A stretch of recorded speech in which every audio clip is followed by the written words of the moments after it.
Hello, everyone. Welcome to the session of how can the practice of linking the past, present, and future lead to systematic changes. I would like to welcome our esteemed speakers, Victoria Mulligan from the Speculative Future New Zealand, Alice Dimond from Maori Future Makers, Dr. Brenda Ogembo from the Parliament of Kenya, and Abby Nokes from the School of International Futures. I would like to invite Abby to the podium, and she will start the conversation. Brilliant, thank you and welcome.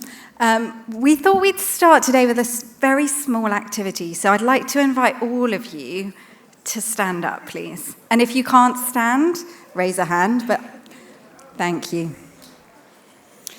So, I would like you to stay standing if at the forum this year you know 5 or more people. When I say no, it doesn't need to be deep collaboration, but you know to have a quick chat with. Stay standing if you know 5 or more.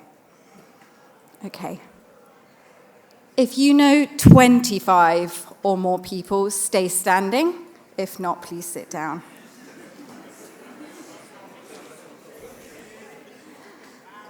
And if you think you know 45 or more people, can you stay standing? Brilliant. So we've got a handful of people in the room who know at least 45 people. And in the network space, I know we're not a formal network, we're more of an informal network, but we would see these people as the nodes or having a lot of invisible power. And that's something that we're going to be talking about a lot more about how you spot those people and how you supercharge them in your network. So, Vic, I'm going to hand over to you to frame the network.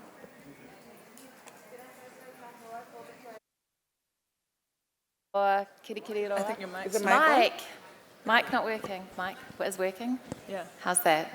Okay. Tēnā koutou katoa, ko Victoria Mulligan, tōku ingoa, no Tamaki Makaurau, Aotearoa, New Zealand, aho. Kia ora everyone, my name is Victoria Mulligan. I am a Foresight specialist, network specialist, and I work in Tamaki Makaurau, Auckland in New Zealand.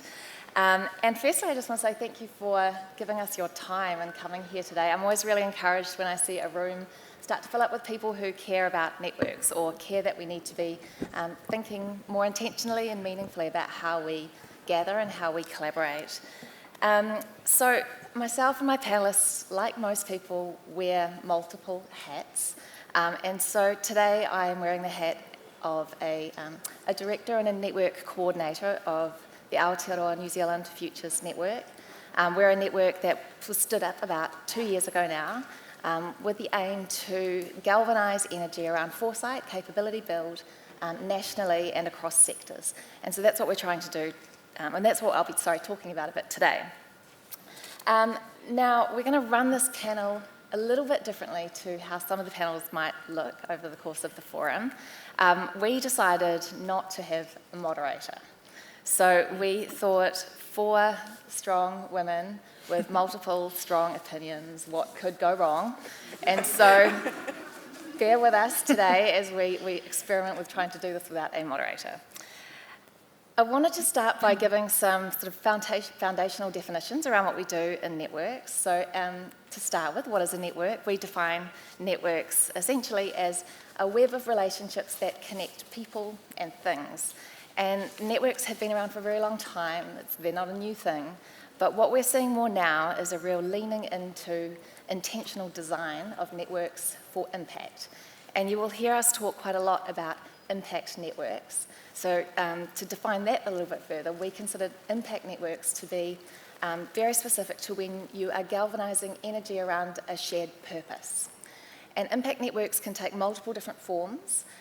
Learning networks, which are essentially what it says on the tin, action networks when you are having actors, individuals, organisations aiming to do something, and movement networks, which are essentially networks of networks designed to affect sort of more systemic change.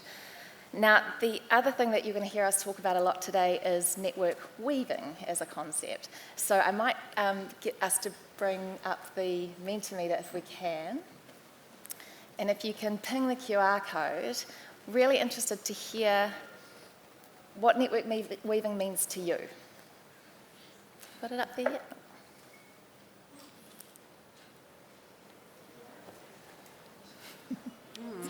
It's coming.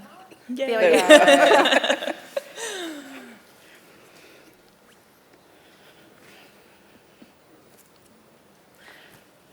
So it should come up as your answers do, in theory. But for us, network weaving is about building relational capital. So that is around building spaces, opportunities for connection, for collaboration, ways that we can build trust.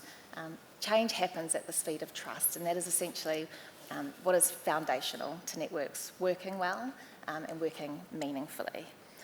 So that's, I guess, a frame-up of what we're going to talk about today. I've shared with you the hat that I'm bringing to the conversation, and I might pass now to Alice to talk a little bit about what she does and how she is working with the networks. Awesome. Well, kia ora koutou, he uri tēnei ngō Ngaitahu. So I descend from a tribe called Ngaitahu. We're an Indigenous tribe, a Maori tribe in the South Island of New Zealand. And when I first was asked to be part of this panel, I did have a feeling where I was like, I don't know what I know about networks, but then I thought about it more and I was like, well, actually being part of my iwi or my tribe means I'm part of a network of 80,000 of us. And so I view networks through that lens, and I just want to reference a cultural practice that we have, which is called whakawhanaungatanga. And whakawhanaungatanga is what I did at the start when I said, he uri tēnei ngō Ngaitahu. And sorry if you're trying to write down that word now, because it does have about 20 letters, so good luck guessing what they are. But this practice is where I say, I descend from the people of Tahu.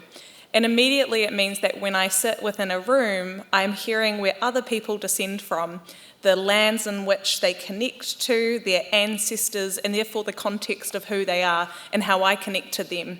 And it means that immediately we're moving from being a series of individuals to being a we, or we're kind of forming this woven tapestry of connections. And to me, that's where transformative work begins. And I want to reference something that you may have seen in the media at the moment, happening back in Aotearoa, New Zealand, back home, with the Hikoi mō te Tiriti, or the March for the Treaty Principles Bill. And what I want to say is that I believe that our superpower as Māori are relationships, and relationships are the reason that all those people have turned up overnight at Parliament to oppose the bill that we don't believe in as a people. And that's how we connect. It means that right from the get-go, those people were ready to go. We had allies to the cause. So I believe that's our superpower as Māori, and that's not to generalise or romanticise who we are.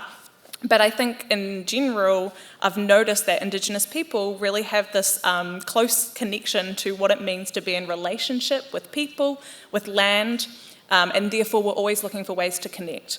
And I think I'm going to pass it to Brenda now. All right, thank you. And talking about Parliament, we're the ones who always receive the protests of everybody. Nobody likes us. Hello, everyone. My name is Brenda Ogembo. I work for the Parliament of Kenya, and in that space, I wear many hats. But the hat that I'm representing here today is I head the secretariat that is currently the Secretary of the Kenya Senate Futures Caucus. We recently set up a caucus of senators looking into futures and foresight work and trying to integrate that in the work that we're doing in Parliament.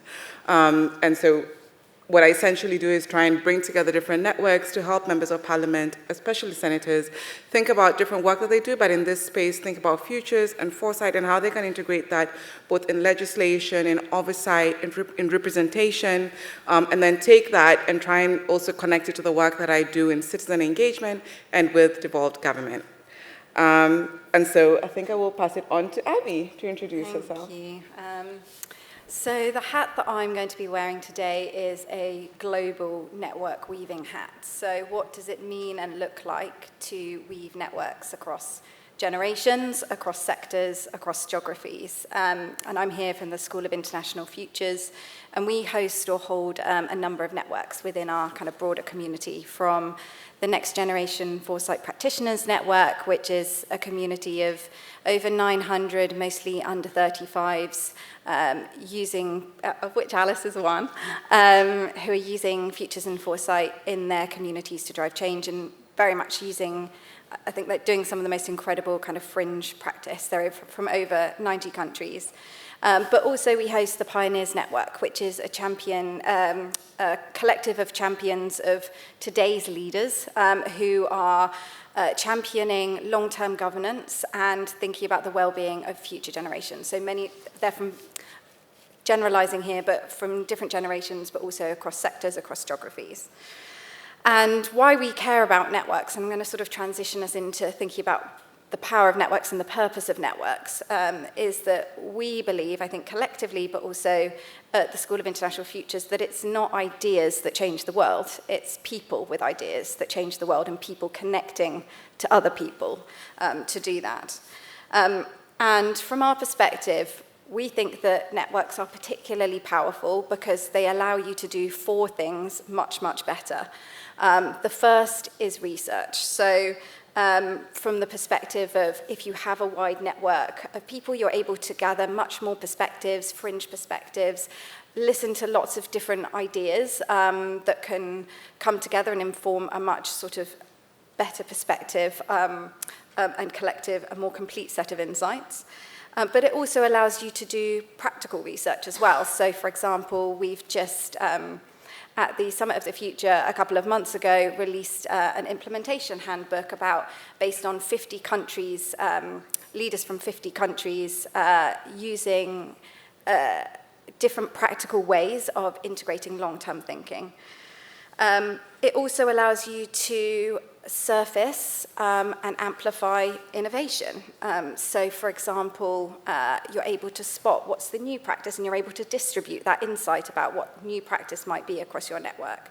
And again, an example is that we host a sort of collection around intergenerational fairness, and we've developed an intergenerational fairness assessment matrix, which is now being distributed and can be piloted by people, and that's been made open source. So networks allow you to innovate quickly.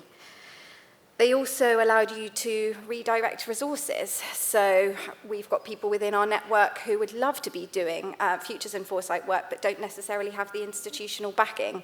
But we've also got connections for people who do have the resources. So we do a lot of brokering of helping to identify resources and helping to channel them to where they might be used. And an example is an amazing NGFP member called Tolu, who is from Nigeria, and she's developed, a couple of years ago, she developed a way of thinking about the future of urban and health. So it's called Urban Better, and it's what does the future of cities, particularly in Africa, look like if you think about sustainability and you think about changing demographics. And we've been able to identify a pot of $300,000 from one of our contacts that's able to channel to her. And the final thing that I think networks allow you to do really powerfully is to set the agenda, because by bringing together people with different perspectives and voices, you're actually able to challenge power and the way that things challenge the status quo and put together a multi-generational, multi-sectoral, a global perspective on how can we build a hopeful future and what could look differently as a result of that. So, Brenda, maybe I'll pass to you to say a bit about why you think, in your context. Yeah, and so building on what Abby is saying, I think one of the most important things, especially in the work that I do in Parliament, is that networks allow me to extend out possibilities. Many of you who know or who have engaged with Parliament know that parliaments really operate on the back of procedure and rules.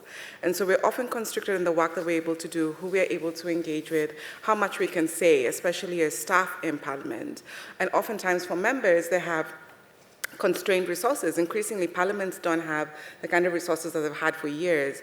But there's still a lot of work, there's a lot of demand from people about what they want from the legislature, how they want the legislature to engage. And so the power of networks, or what I've found from kind of weaving the different networks and partnerships that we have, such as with people like SWAF, is that I'm able to extend out the work that Parliament is able to do. So for example, with my relationships with SWAF, I was able to actually introduce the work of futures and foresight in Parliament, because those capacities don't exist in Parliament. Parliament doesn't have the human capital, if you will, to be able to do everything that people want it to be able to do. Also to be able to bring in the resources we need to be able to do this work. The work of introducing it, or building the capacity, of building the institutional capacity to be able to do this is only possible through network weaving, because there are a lot of people out there who have the knowledge, the resources, the skills, but they don't have the space within which to engage. But I have the capacity to weave them together, to introduce them to the politicians, for example, who are interested in this work, to know who is interested in this work, to be able to bring different partners, for example, civil society actors who don't know each other, but are all interested in engaging Parliament. I'm able to bring them together and actually extend this work. But as we think about these different resources and the possibilities that all these networks pose, it then takes us to the place where we begin to think about trust. How do we make these networks work? How are we able to ensure that all these different people who don't know each other are able to engage and trust one another and almost cede their power to one another, if you will? And it makes me think, how have we been able to do this? What is the role of trust and relational work in building networks? And I would say that, one, it's listening. How do you build trust? It's through listening. A lot of the work that I'm able to do, how do I bring different partners together? It's by hearing what people are saying and being very intentional in how we listen, and also being patient. Networks don't just grow overnight. I've been doing this work. We had started the work of building the Senate Futures Caucus, I think 3 years ago. It was only launched last year. And it was work of patience, patience and listening and being dismissed by bureaucrats and being told this is not relevant to us, but always listening and hearing different people who were interested. And then finally, after about 2.5 years, landing on a senator who was talking about how his community, the Maasai community in Kenya, had been setting aside land for generations, planning for the future, and could not understand why the Kenyan government had found itself in this massive debt crisis without thinking about the future of young Kenyan people, and realizing that what he needed was the language, and realizing that SWAF, who had been trying to partner with us for a very long time, was willing to support this. And so finally last year, we launched the Kenya Senate Futures Caucus. So there's a lot of work that goes there in being very intentional in listening to different partners, and giving space and time for the network to grow, both organically, knowing when to push and when not to push. But within that also lies dynamics of power. There's a lot of power that goes into building networks. And power doesn't always look the way that we imagine that it looks. When you look at the network that we've built in the Kenya Parliament, the lead actor in that is Senator Ledama Olekina, who is a boisterous, those of you who know him, is a boisterous, wonderful human being. But the person who builds that network, who has been doing the work for 3 years, is myself. So networks are, and it requires a lot of humility. But I want to pass on to Alice to talk more about power, because I think she has some very interesting thoughts on this. Thank you. And yes, I feel like you're a very powerful person, so I'm surprised there's someone else out there who you would consider to have more power. So I just wanted to talk about power from, so I think that power can show up in many different ways, and one way that it shows up is in terms of the knowledge that we're valuing in the room, the way that we're interacting, and whose kind of knowledge system or ways of knowing and being does that draw from.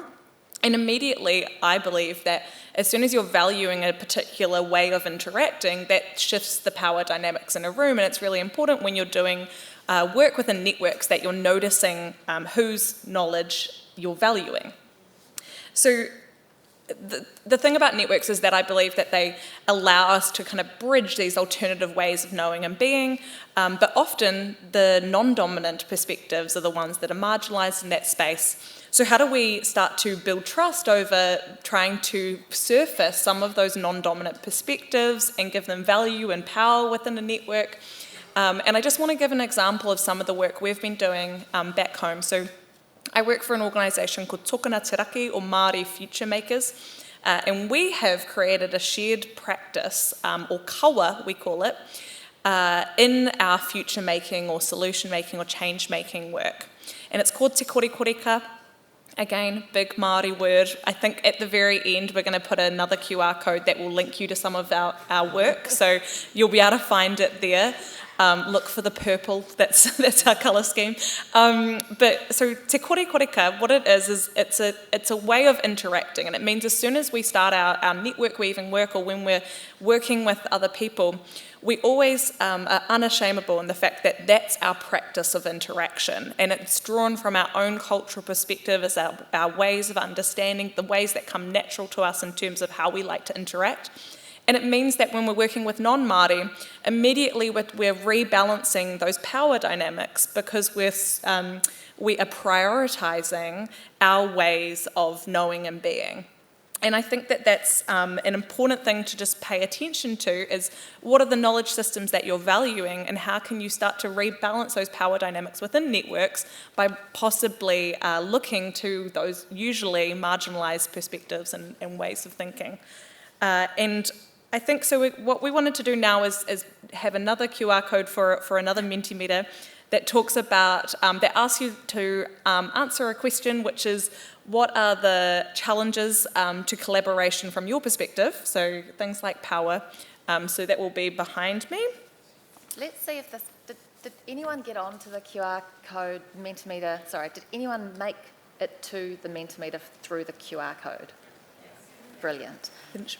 Why doesn't it show? That is not the QR code that we're looking for.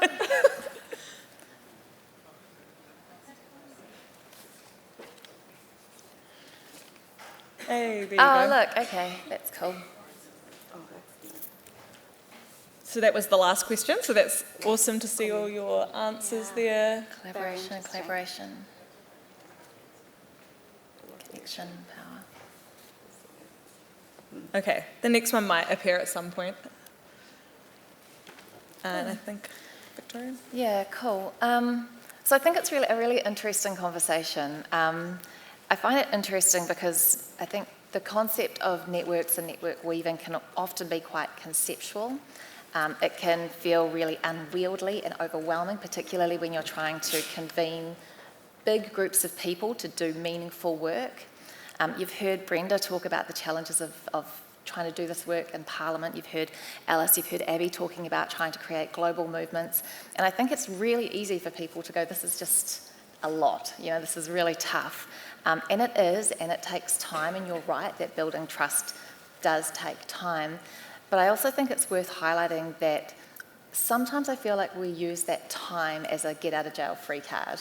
We're actually not going to invest in building networks and fostering networks because we don't have time, because we need to respond quickly now, and I think that's a mistake. I spend a lot of time thinking about how we intentionally can design so that we can build trust faster, because as I said earlier, change happens at the speed of trust, so that is a non-negotiable. And hearing Abby in particular talk about how power shows up.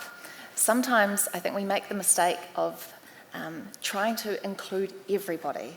And when you include everybody, sometimes nothing happens. So we talk about the concept a lot of generous exclusion or meaningful inclusion. You need the right people in the room so that you can create these not just safe spaces, but brave spaces. So if I take the example of what we've been doing in New Zealand, trying to build this Foresight network, we co-created that network with the community and asked them, what is it that is missing here? If we want to do Foresight well, if we want to institutionalise this way of working, what do you need?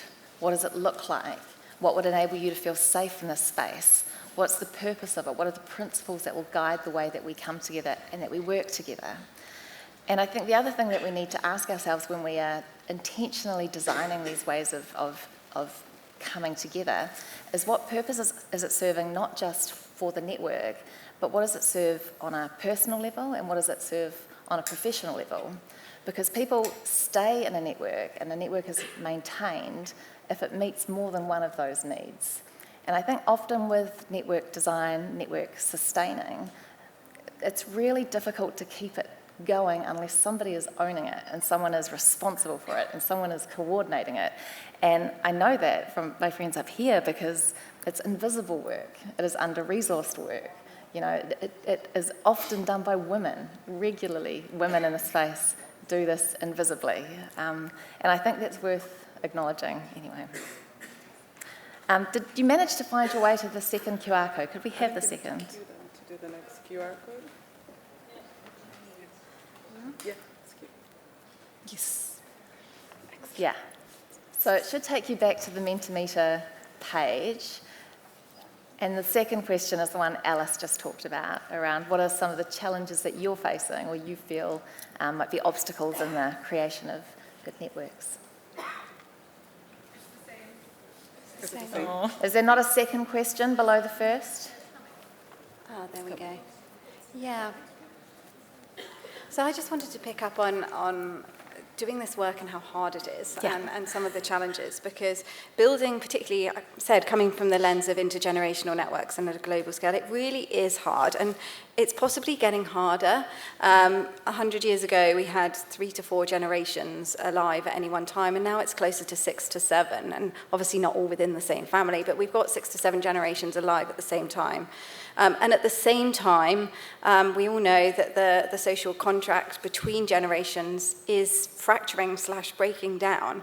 If you think about intergenerational debt or housing crisis or the environment, there are decisions that are being made by certain generations that are going to be, those implications are going to be felt long into the future by future generations. And so how do you actually take that into consideration and hold spaces where people with very different perspectives and different incentives can actually come to collaborate with each other, and doing so in a non-tokenistic way. And I think we're seeing a lot more, for example, young people being brought into spaces where power's been held, and that's brilliant. But too regularly, it's tokenistic, and it ends up, I would say, to some extent, fracturing that relationship even further, because it's not done in a thoughtful way and it's not facilitated meaningfully.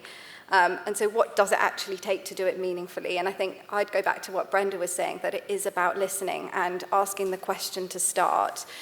What does it mean, particularly for young people who may not have the institutional resources behind them, may not, have those connections. They are often taking risks being in these spaces. So how can we make sure that these spaces are mutually beneficial to them, and that they are safeguarded in those spaces, and we are midwifing and caring for those voices and those individuals, whilst also still being kind and considerate to the people that hold power today, because people are not going to willingly necessarily give up that power if they aren't held and supported to do so. And that is such an art, and one that we are learning how to do a lot, but I think it does start with listening, and it starts by asking questions. And I think all of this actually is really difficult to do if you can't actually see what that network looks like in the first place. And Vic has done some incredible work, kind of starting to build out that infrastructure and using infrastructure really smartly to think about how you can build these types of networks and spot the power within them. Yeah, so let's see if we can bring up a map onto the screen. Any chance of that? The other tab. If you flick to the other tab, that's what you want. And while we come up with that, look, it's coming. while we bring that up, I just wanted to shine a light on some people here at the forum actually who are doing amazing work around meaningful youth engagement. Oh, there we go. But UNICEF and Felipe Bosch, if you come across the folks from the UNICEF Youth Foresight team and Felipe, they're doing absolutely amazing work around meaningful youth engagement as well. Sorry. No, so this is I think this is interesting. So this is an activity that we did when we started to build the New Zealand Foresight network. We really didn't know what was going on in New Zealand in terms of foresight. We have quite a good reputation for futures thinking, particularly in government. But when you ask the question, who is doing what, where, and how, at the time there was just no information. So you could go to a few people and you could say, are they doing foresight in health? And they would say, yes, you should talk to that person. And then they would put me on to somebody else, and so on and so forth. And so what we did is we decided to actually map all of the people that were engaged in foresight activities, or at least acknowledged that they were in the space of foresight. We used the APF definition of using foresight and futures mindsets, tools and methods, I think. I think the mindsets part of that definition was quite helpful. But essentially what this has enabled us to do is to create a baseline for what foresight looks like through people in Aotearoa at the moment, which is quite a unique and new thing.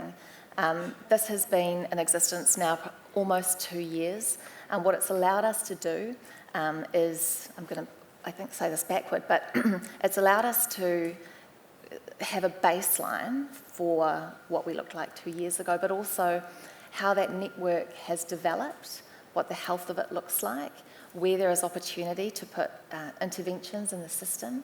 We can identify where there are strengths that we should be amplifying and giving some visibility to so that others can learn. We can recognise where people just aren't connected in and they're off on the fringe, and where they might like to be brought in. It helps us identify where there is room for collaboration. So you can see that all of the circles signify nodes, so people that are working in foresight in New Zealand, and the lines between them signify the strength of the connection. So the thicker the line, the more strongly connected you are to that other actor. So you are at a very thick line, you're doing collaboration, you're actively currently collaborating. A very fine line, a weak line is a weak link, so you might be connected to that person but not working with them. So an example of what we've done in the last year is we saw that actually in Christchurch, where Alice is from, there was a really strong hub of activity in futures and foresight, and that all around the rest of the country there wasn't that much going on. And that's interesting because Auckland, where I'm from, is our largest city. There are a lot of us by New Zealand standards, but we were all disconnected or very, very weakly linked. And so we identified that as an opportunity where we could put an intervention in the system to start bringing together the people that were interested in foresight and who might want to learn more, might want to build capability, but equally might want to give something to the network. And so we've been doing a lot of work with the Auckland community now, and what we've seen is the health of the Auckland area in foresight and futures has grown significantly. However, the interesting thing is what this mapping activity did was it shone a light on the foresight community in New Zealand, and a lot of people would say, wonderful, like this is great, we want to be part of this community, and they have joined as well, which in and of itself is great, but growth in and of itself isn't success, in my opinion. So what's happened is as our network has grown, the connection between the people in the network has decreased, which I think is problematic in itself. What that means is that you need more people in that network to then lean into network weaving. And so now I think the next evolution of looking after this foresight network in New Zealand is going to be, well, how do we then foster some of those network weaving capabilities in current members of the network? And through doing this, we've actually been able to identify who some of those actors are, who will be quite influential in that space, much like the activity that Abby did right at the start, where she said, stand up if you have X amount of connections. We can see through doing an activity like this that there are people whose reach is quite large, and they're likely to be quite effective network weavers. So yeah, it's been quite a game changer for us, just in terms of understanding the landscape, where foresight is strong, where it's not strong, and who is really helping to shape that in New Zealand. Yeah. I'm such a geek. I love those kind of maps. They're amazing. And you're doing one with DFF right now for helping to start to map the DFF community as well. Yeah, we are. So that will be an interesting thing to follow as well. So the Global Future Society, we're mapping the level of connection between the members of the Global Future Society as well to understand how globally as foresight communities we are connected and collaborating. So that will be, one to watch. So that's one kind of infrastructure that can actually practically help you visualize and also grow your network. And I just wanted to share a couple of things before we start to wrap up, which I found incredibly useful for weaving networks. So the first is for anyone who's come across the organisation, actually they've just closed, but an organisation called Converge. They've got an incredible toolkit online and it's still live. And I think we've got a link to it actually. But they talk about the 5 C's of network weaving. So common purpose, cultivating trust, convening people, coordinating action, and collaborating for system change. And I think a lot of networks often make the mistake of jumping to those final two, which is coordinating action and collaborating for change without having the sort of the infrastructure and the foundations of the first three. So I was just going to quickly share some insights from common purpose and convening people that might be valuable in different contexts as well. So around common purpose, a big lesson that I've learned the hard way over time is that having a shared common purpose is brilliant, and you want to obviously hold that space to be able to surface what that is, but without neglecting the fact that people are there because they've got a personal agenda. So how can you surface the personal agenda and weave those personal agendas together to make sure that people who are in a network are there for themselves and for what they want to achieve, as well as what they want to achieve as part of a collective whole. And then the second is around common purpose is keep iterating on it. So just because you had some time to come together and surface what that common agenda or shared vision might be many years ago, networks are emergent spaces, and what they're trying to do and the context in which they're operating is evolving all the time. And so that common purpose or the specificity of that common purpose is going to shift as well. So making sure that conversation is an often repeated one. And then around convening people, to build on what Brenda and Vic were saying, for me, this is really about the who. Who is doing the network weaving? Because this requires such care, nurturing care and patience, and people who are happy with uncertainty and with emergence, and people who are able to hold the space without dominating it themselves and amplify the voices of others, and people who find joy, as I do, in connecting people and connecting dots and connecting ideas. And those are the people that you want to have as your network weavers, not the people who necessarily want to be standing at the front, although it's great to have those people as well. And then in terms of convening people, the other piece that we've learnt is that having some infrastructure, some light touch infrastructure helps. So, for example, we've been experimenting over the last couple of years with having sectoral hubs, and these are specific hubs with leads from our network who are in charge of setting the agenda. So, for example, within the NGFP network, we've got a peace and security hub. We've got 3 members from the network who have defined what that purpose is. They've listened to all the members, and they're the ones who are, almost coming to us and saying, these are the people that we want to be connected with. These are the spaces that we want to be in to amplify our voices. And our role at SWAF is not to set that agenda, it's actually to get out of the way and to listen to that hub and to know when we can be useful. So I think we've chatted about network weaving and how to integrate network weaving into futures and foresight. But I'm really curious, in the spirit of thinking about what next and imagining the future, and what do you all think that the future of network weaving looks like? Well, I'm kind of person who I think everybody says that I look at the glass half empty. I don't think that's true. I think I'm just a realist and a pragmatist. And I think when you hear us talking about networks, you hear a lot about connection, community, listening and patience. And so you hear, and we'll talk about network weaving being an art form, and that really requires direct human interaction. But the way our world is changing, a lot of network weaving interaction, as the networks grow big, as Victoria is saying, is taking place through technology. There's a lot of focus on using technology and AI and all these things to try and weave and bring people and communities together.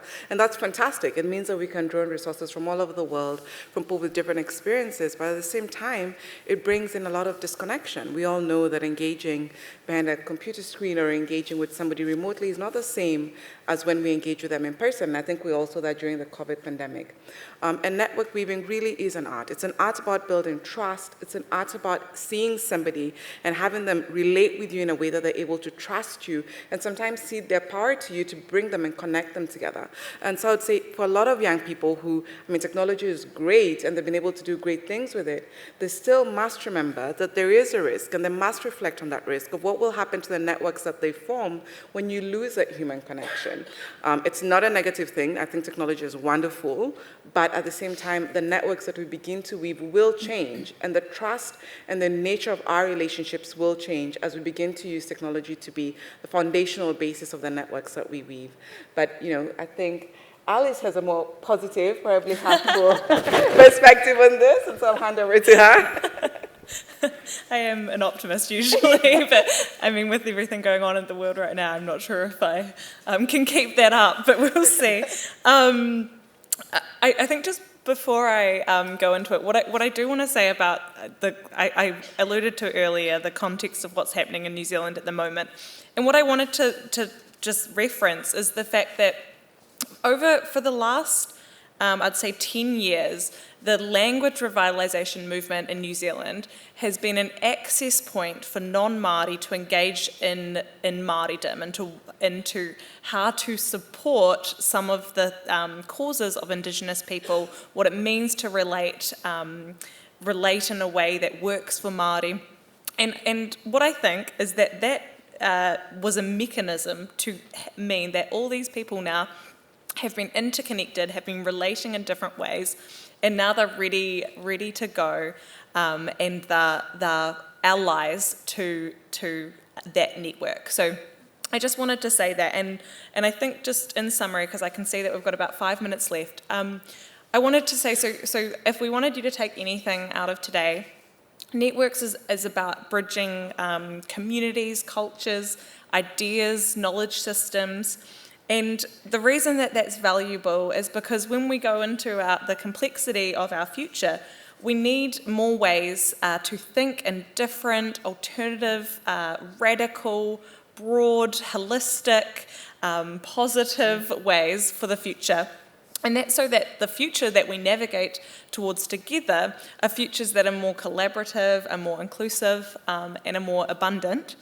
So that's why we think networks are important, and we do have about 5 minutes. So we've got someone who's going to take maybe 1 or 2 questions from the audience. So if you have a question, you can pop up your hand and we'll be able to take a few. I said this last year as well, so I might just say it again because we're very short on time. Just if you could make sure that your question has a question mark on the end of it, that would be super helpful. There's a question there. Is there a mic? I think we have one down at the front. I don't know if there's a mic. Can they shout? Okay, I'm not sure if there's a mic coming, but maybe we could take the question from the front here? Yeah. If you're happy to Yell. project your voice and we can answer it. Oh, perfect, Brill. thank you. Thank you. My question is, if you were about to get started in a country where none of this exists, where would you start? Okay, I'll jump in super quickly just because I think start by understanding current state. So start by doing the minimum viable of this, just mapping who is out there and who is doing what. Yeah. And then look at how you can start to build connections between. And I would add to that, go where the energy is. So identify a few champions to start. Another question. Hi. This lady here. We've lost our runner. Where's our mic? The mic? If you can shout.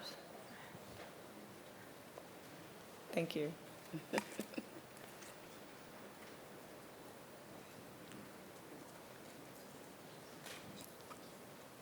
Thank you very much. It was a very interesting session. One question that comes to my mind seeing this networking.